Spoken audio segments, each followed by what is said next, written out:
visiems Delfi TV žiūrovams, jūsų ekranuose Prienų Arena ir šiandieną čia regionų krepšinio lyga karaliauja, B divizionas ir pusfinalis. Dar kartą primenu, šiandieną Olimpo komanda gali iki 2 metrų nesiekia, pagal oficialius duomenis Stropaus ūgis. O štai čia prieš dabar ties 30 liniją Mantvydas Gečionis, meta jis pats iš vidutinio nuotolio ir sėkmingai šį sezoną. Nelabai sėkmingai čia rungtyniauja Robertas Rusgaitis, o čia gražus, labai tikslus kraštas. Čia vėl tikslus perdavimas po krepšiu, rezultatyvaus perdavimo autorius čia pat susikūrė erdvės atakuoti. Skuba į priekį. Olimpas gražiai suvaikšto kamuolys jų puolime, nepagaili perdavimo komandos anksčiau. Rasys.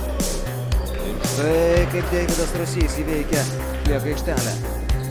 Dar 5 sekundės, turi laisvės mesti ir tą vėl taikliai daro.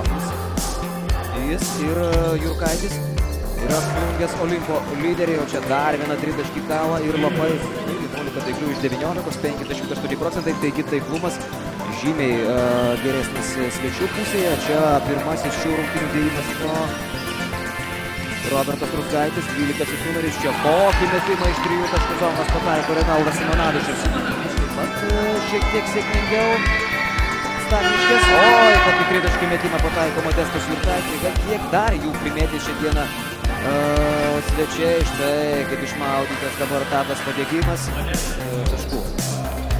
Bet į kiekvieną, šiandien į kiekvieną bandymą sumažinti atsilikimą, pasivyti varžovus, kamuolys jau ant parketo, niekas jo nebeliečia, šis pusfinalis baigėsi, treneriai sveikina vieni kitus, krepšininkai taip pat. Aidi finalinė šio pusfinalio sirena.